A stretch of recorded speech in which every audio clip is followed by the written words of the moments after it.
Vamos a hablar con el titular del llamamiento de los argentinos judíos. Jorge Elban, te doy las muy buenas tardes, gracias por atendernos en este domingo de fin de año aquí en Argentina. No, Daniel, muchísimas gracias a ustedes por el llamado.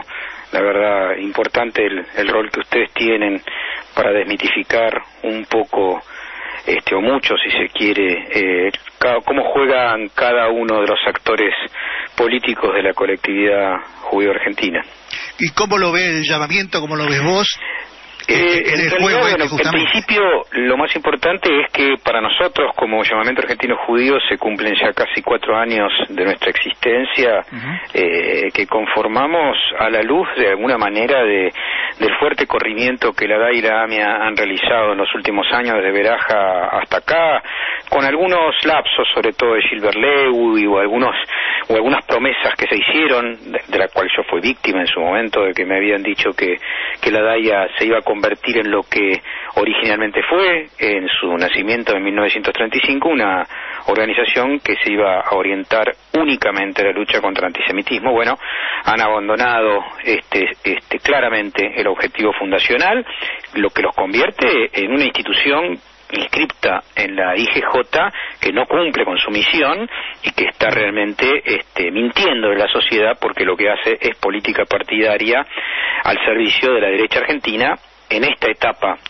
al servicio del PRO de Cambiemos, y en los 90 al servicio del menemismo.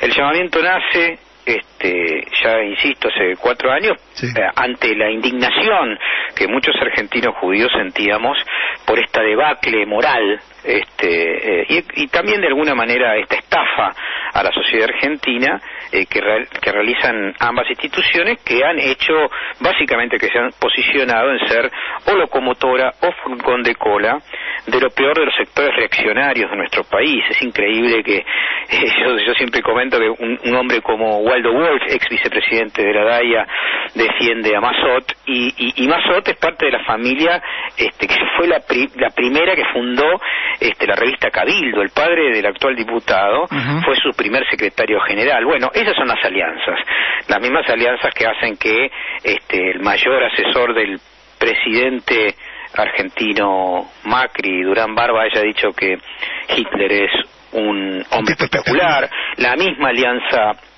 política que sustenta a la sociedad rural argentina y a todos esos sectores que han escupido judíos durante todo el siglo XX, que les impedía ser socios de sus clubes, que los maltrataban, que los discriminaban, etcétera, etcétera. Bueno, Waldo Wolf, Ariel Cohen-Sabán y todos los dirigentes actuales están sentados en la mesa de aquellos que siguen siendo, por supuesto, judiofóbicos, pero también son antimapuches, antibolivianos, antiinmigrantes, etcétera. Entonces el llamamiento argentino judío en realidad tiene una participación, sobre todo en los momentos que corre, muy claramente en la vereda de enfrente de la DAIA y de la AMIA, tomando las banderas históricas de nuestros abuelos, nuestros bisabuelos, nuestros padres, que vinieron acá siendo muchas veces despreciados en Europa, que tuvieron un lugar donde crecer, donde desarrollarse, pero que tuvieron que enfrentarse obviamente a los nazis locales, por otra parte, que hoy son socios de Waldo Wolf y compañía. Sí, estaba pensando, vos hablabas de los nazis locales, me acuerdo perfectamente de Clarinada, por ejemplo, ¿no? Creada por el señor Noble, ¿no?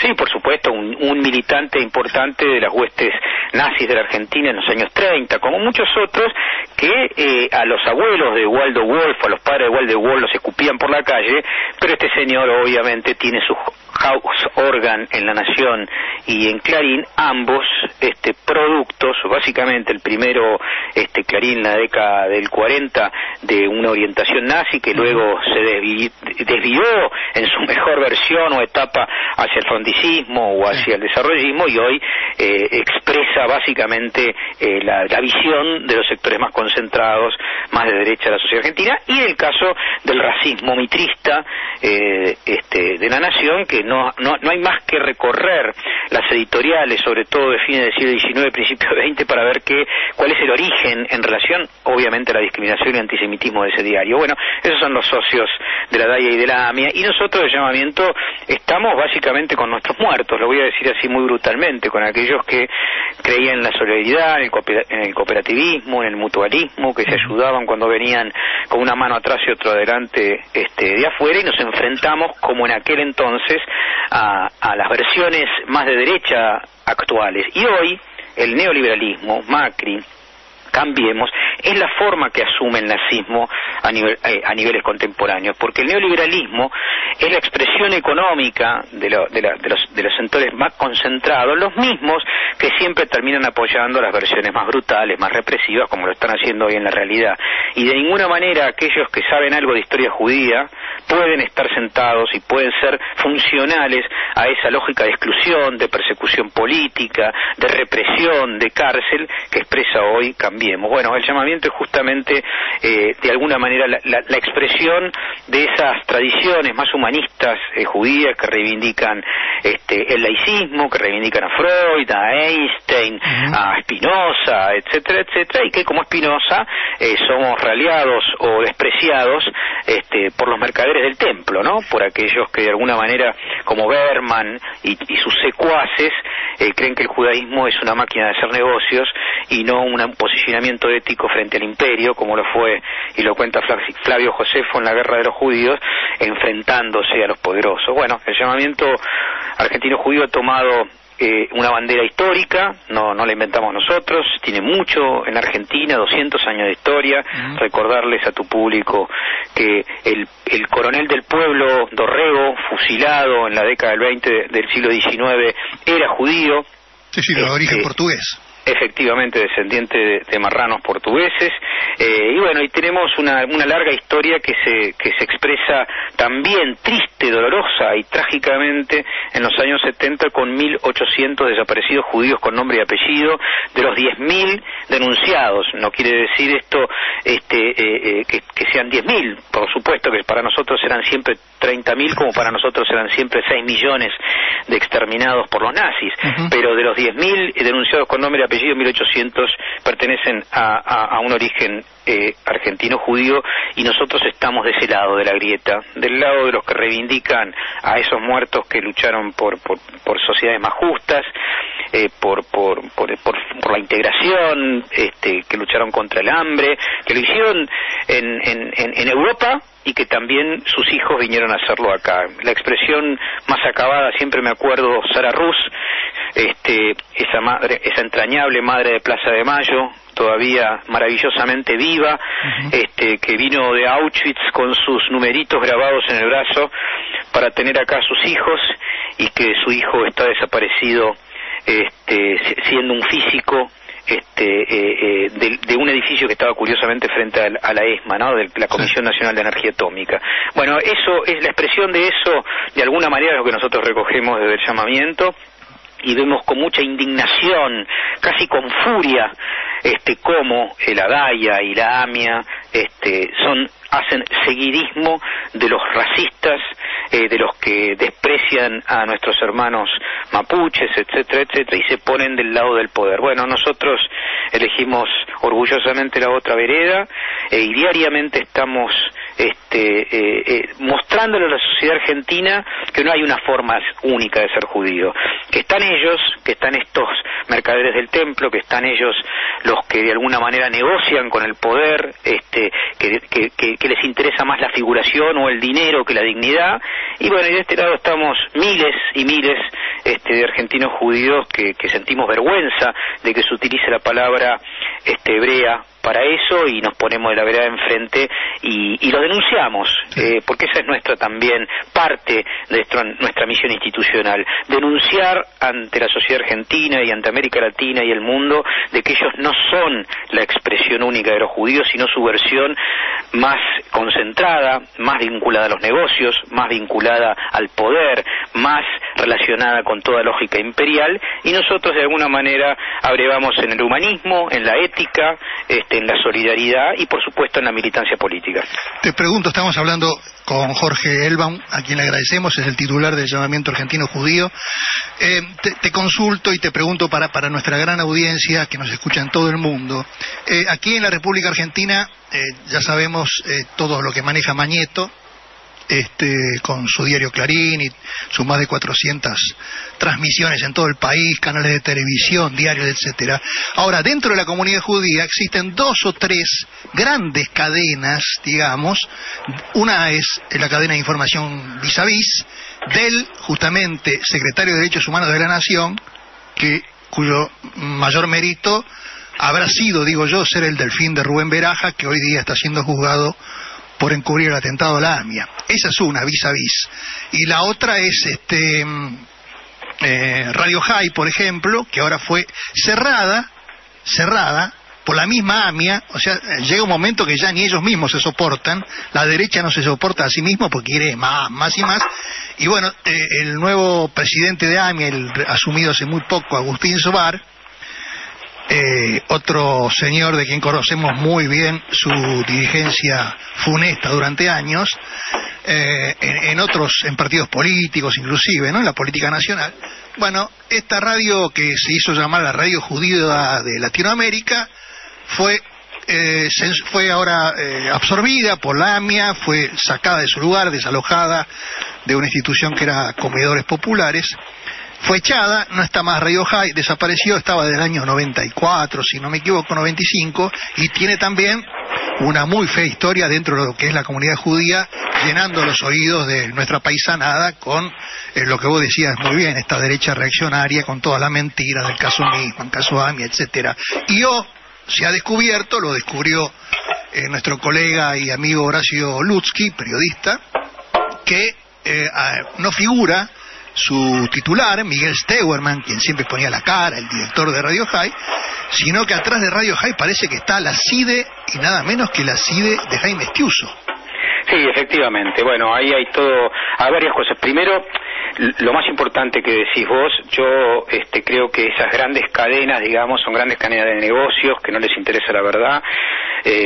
Creo que hay otras cadenas como, de alguna manera, el emprendimiento tan importante que vos hacés desde hace muchos años para, de alguna manera, salir de esa lógica dogmática que plantea los empresarios que financian solamente aquello que les interesa. La gente tiene que entender que la comunicación es muy difícil en un mundo en donde, obviamente, necesitas la publicidad, y quienes ponen publicidad son los que tienen dinero para poner publicidad, son empresarios que de ninguna manera van a financiar a aquellos que tienen actitud crítica frente a la lógica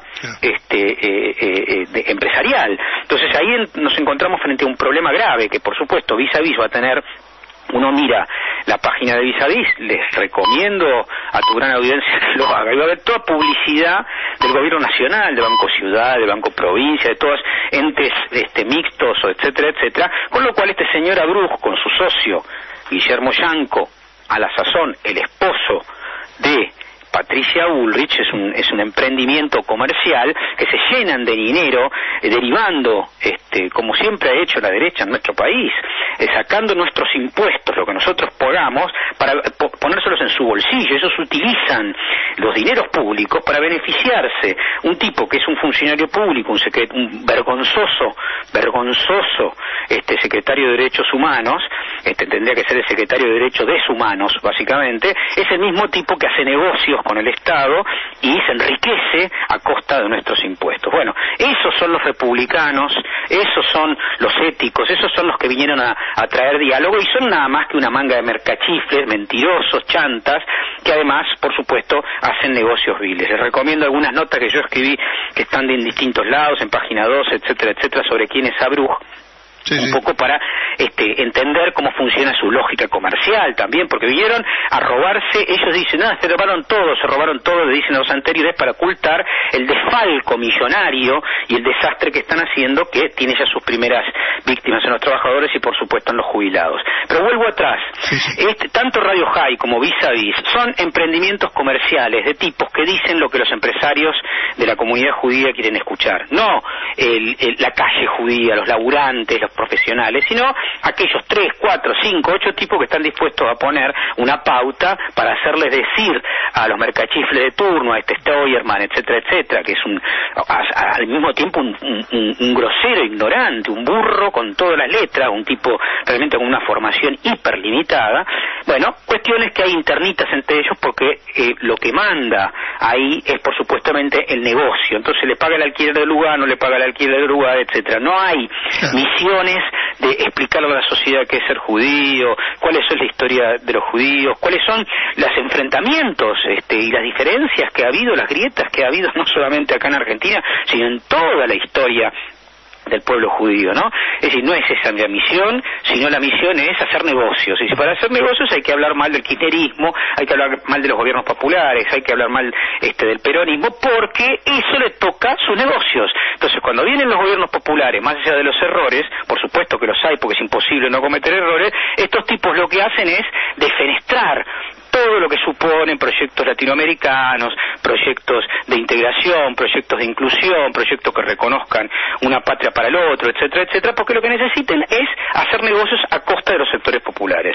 En ese sentido, los medios de comunicación, tanto Clarín como estos dos que citaste al interior de la colectividad judía argentina, están orientados a sus intereses y beneficios. Y de la vereda de enfrente estamos aquellos que de alguna manera no creemos que la única manera de vincularse socialmente a los otros sea sacarle dinero. Nosotros creemos que hay formas más hermosas de vincularse y fraternas con los otros, que están para aquellos que estudian, etcétera, etcétera, tanto en el Talmud, en la Torá, hay en infinidad de fuentes que hay que leerlas, por supuesto, que en otra perspectiva hay ejemplos de cómo vincularse a los otros. Yo siempre creo que es muy importante que la gente tiene que saber, si lee, por ejemplo, el Génesis, ¿no? Recuerden que fuimos esclavos en Egipto. Claro. Recuerden que fuimos esclavos en Egipto. ¿Por qué ese mandato? Tenés que recordar que el otro, el humilde, el humillado, el cagado de hambre, etcétera, etcétera, es tu semejante. Y vos no podés olvidarte que fuiste esclavo, porque cuando te olvidás que fuiste esclavo, te convertís en una basura, que son lo que se convierten estos sátrapas, ¿no? Que son lo que se convierten en estos sátrapas, esta gente de mierda que de alguna manera lo que pretende es imponerle a amplios sectores sociales políticas hambreadoras que creen en una supuesta meritocracia berreta y mentirosa, en la cual creen que alguien puede correr 100 metros después de entrenar 2 años, y alguien que no entrenó nunca, entonces te dice, no, estamos en igualdad de condiciones. No, no estamos en igualdad de condiciones. La meritocracia sería real cuando todos partimos de un mismo lugar, todos en una misma condición y todos con los mismos capitales, y no es el caso. Entonces, retomando un poco tu pregunta, creo que los medios de comunicación en Argentina, y por supuesto estos dos que vos nombraste, están al servicio de esos intereses concentrados. Nosotros tenemos la obligación, como una de las identidades que conformó esta patria, con los pueblos originarios, con los inmigrantes gitanos, con los gallegos, etcétera, etcétera, tenemos la obligación, creo yo, moral y ética de darles la disputa, de denunciarlos y de decirle a la sociedad argentina que no nos podemos quedar callados frente a la reiteración de los 90, de los años 90, que es la reiteración de la dictadura, que es la reiteración de la revolución argentina de Onganía, que es la reiteración de la Libertadora, etcétera, etcétera, porque hay 200 años de un gran enfrentamiento entre un proyecto integrador industrialista versus un proyecto primarizador, básicamente, que quiere vincularse a las mineras, a los agroexportadores, etcétera, etcétera, y que le sobran 10 millones de personas. Claro. Yo te quiero también preguntar, y para orientar al público gentil, al que no es judío, que nos escuchan, que son muchísimos en todos lados, ¿por qué la DAIA y la AMIA están tan al servicio del Estado de Israel y no solamente la embajada, que sería una cosa casi lógica, ¿no? No, en principio hay que explicarle a la gente, porque hay mucha confusión. Alguna de la confusión es también producto de cierta rémora judeofóbica. Entonces es muy importante aclarar. Primero, una cosa es un Estado y otra un gobierno. El Estado argentino tiene continuidad desde 1816 hasta acá. Ha habido distintos gobiernos, ha habido dictaduras feroces, genocidas en los 70, etcétera, etcétera, y ha habido gobiernos populares. Eso mismo pasa en Israel, digamos. Es un Estado con distintos tipos de gobierno. Hubo momentos del gobierno, sobre todo los primeros años, la gente debe saber que los países que apoyaron el inicio del Estado de Israel eran los países detrás de la cortina de hierro. Israel peleó su primera guerra con armas checoslovacas, con ayuda de la entonces Unión Soviética, etcétera, etcétera. Fueron los primeros países que reconocieron a Israel incluso. Entonces digo, primero, el Estado de Israel tiene distintos gobiernos. El actual gobierno del Estado de Israel es un gobierno neoliberal en términos económicos y cuasi fascista en términos culturales y políticos. ¿Por qué digo esto? Neoliberales es muy fácil porque privilegia de alguna manera modelos de desigualdad social muy fuerte, que están a las claras en el coeficiente de Gini, si alguno lo quiere mirar, si le interesa la economía, etcétera, etcétera. Es decir, son gobiernos que han generado, y producto de eso hay muchas manifestaciones en Israel, han generado grandes niveles de desigualdad en un país, más allá del tema palestino, que voy a hablar ahora si se quiere, no tengo problema. ¿Cómo no? Más allá de eso, digamos, han generado una desigualdad feroz en términos económicos. Ahora, en términos políticos, un gobierno que, como la derecha de 1970 de Begin, podría, incluso hasta como Sharon en Gaza, podría establecer modelos de paz que permitan de alguna manera una convivencia pacífica entre dos pueblos, la entrega de las tierras de lo que fue en 1947 la división de Palestina, que permita a 4 o 5 millones de palestinos que hoy viven en Cisjordania y Gaza tener su patria soberana, con fronteras dignas, e incluso con una ayuda internacional, un plan Marshall que permitiese que vivan dignamente. Bueno, lo que tenemos en Israel mayoritariamente, con un parlamento mayoritariamente de la derecha y ultraderecha, etcétera, etcétera, de Israel Beiteinu, de Lieberman, etcétera, lo que tenemos ahí es un país que oprime al pueblo palestino, que le impide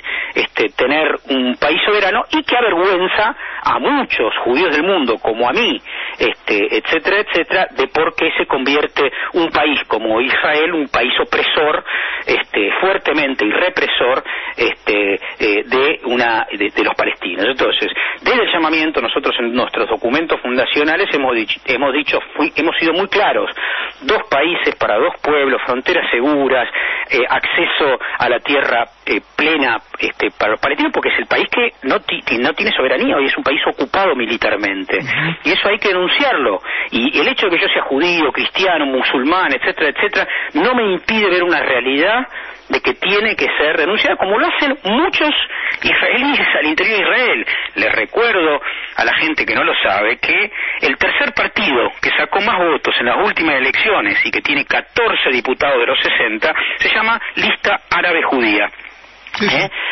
Tiene 14 diputados y está compuesto por una izquierda, un sector de la izquierda israelí y dos partidos árabes, uno confesional y otro no confesional, que entre los 3 formaron una alianza y salieron terceros en las elecciones. Tienen el 15% de los votos, pero si uno hace un seguimiento de lo que dicen ellos, es lo mismo que decimos nosotros. Entonces no es un problema de lo que dicen judíos en Argentina con respecto a los crímenes que está cometiendo el gobierno de Israel. Ahora, Jorge, ¿qué le podemos contestar? Porque se escuchan estas voces: Israel debe desaparecer. Lo decía el loco Ahmadinejad, lo dicen todavía algunos por el mundo, lo siguen pensando algunos fundamentalistas islámicos. ¿Qué les podemos decir? ¿Cómo les contestamos? Lo que hay que decir es que primero, en la historia del pueblo judío, la palabra desaparecer suena igual que la palabra desaparecer en Argentina. No, de ninguna manera me parece que es una afrenta contra la existencia de un gobierno que efectivamente, de un Estado que efectivamente nació en 1948 producto de conflictos internacionales que tuvieron que ver con las persecuciones de muchos siglos. De la misma manera, aclarándole a esos sujetos también bastante ignorantes, que nació la Argentina, porque la Argentina no nació a partir de los pueblos originarios que se independizaron, sino nació la Argentina, todos los países de América, incluso los países de Europa. Para aquellos que les gusten la historia, podría explicarlo, pero no existe un país que nazca solamente con que haya nacido solamente con sus pueblos originales. Hay migraciones, hay procesos de conquista, etcétera, etcétera. Los inmigrantes españoles, italianos que llegaron a la Argentina, si uno mira los apellidos, por ejemplo, de 1810, de 1816, no hay uno de los pueblos originarios, más allá de que San Martín, Belgrano, etcétera, etcétera, promoviesen que hubiese un rey inca en 1814, 15, etcétera, etcétera. Pero son procesos de migración y de mutación. Lo que nosotros creemos es que aquellos que postulan la desaparición de Israel es lo mismo que postular la desaparición de la Argentina. Nosotros creemos que se puede vivir en paz, que es obligatorio, que es responsabilidad de los más poderosos, en este caso del gobierno de Israel, que tiene un poder militar enorme y está ocupando un territorio que es de Palestina. Es obligatorio construir dos países para dos pueblos y ayudar a los palestinos luego de tanta opresión, que aclaro también para los que no saben historia, la opresión no ha venido solamente de los gobiernos de Israel, sino de los gobiernos de Jordania y de Egipto. Entre 1948 y 1967, ambos, la Franja de Gaza estuvo controlada por Egipto, 20 años, y no les dieron la independencia. Y en el caso del 47 al 67, hasta la Guerra de los 6 días, lo que hoy es Cisjordania estuvo controlado por Jordania, que tampoco entregó la independencia al pueblo palestino. ¿La idea del llamamiento, Jorge, es 2 estados para 2 pueblos? Sí, absolutamente. ¿Y con qué fronteras? Las fronteras del año 67. ¿Qué es lo que dicen las Naciones Unidas? Nosotros respetamos, creo que debemos, en términos de tomar partido, las resoluciones de las Naciones Unidas que permitan una conformación de 2 estados y la ayuda, insisto, de una especie de plan Marshall a los palestinos, producto básicamente de haber sido negados, más allá de efectivamente algunas otras cosas históricas que podríamos dialogar durante mucho tiempo, pero básicamente de ninguna manera consideramos que ningún Estado tiene que desaparecer, de ninguna manera, y además remite obviamente a una analogía bastante genocida, ¿no? Entonces, nada que se entrometa en la construcción de la paz nosotros sostenemos, apoyamos de ninguna manera y cuestionamos fuertemente a quienes hablan de desapariciones de Estado. Al contrario, nosotros creemos que la paz tiene que existir un Estado palestino, un Estado israelí, uno al lado de otro, y en el futuro cooperando con fronteras seguras ambas y sin terrorismo de ningún tipo. Bueno, Jorge Elban, muy lúcido como siempre, te agradezco muchísimo toda esta explicación, nos hace muy bien como para ir terminando este año. Nosotros la semana que viene cumplimos 1 año de estar acá en esta trinchera, muy cómoda por suerte, con aire acondicionado, porque la gente puede creer que estamos, no sé, ahí metidos en medio realmente de la tierra. No, esta es una trinchera que la estamos peleando y luchando y vamos a seguir adelante.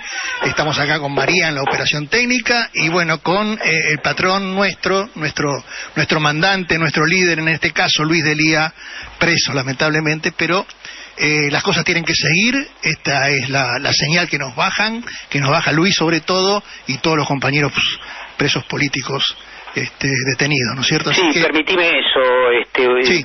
Que el llamamiento sea expresado, pero lo digo acá frente a tu gran audiencia. Nosotros participamos como llamamiento del Foro por la Democracia y Liberación de los Presos Políticos. Hemos participado, yo presencialmente estuve en Ezeiza la semana pasada en un acto identitario, si se quiere, exigiendo, demandando la libertad de los compañeros, porque están presos básicamente por una represalia de la derecha argentina y no solamente argentina, en el marco de procesos absolutamente viciados, delirantes, llevados a cabo por el gobierno macrista con su, en este caso, peón llamado Bonadío. Gracias por todo, Jorge Elban. Un gran saludo a los compañeros del llamamiento argentino judío. Un gran año 2018 y muchas gracias por todo. Fue un año de lucha para nosotros, que es lo mejor que nos puede pasar. Un fuerte abrazo. Un gran abrazo. AM 740. Radio Rebelde. Alta Radio.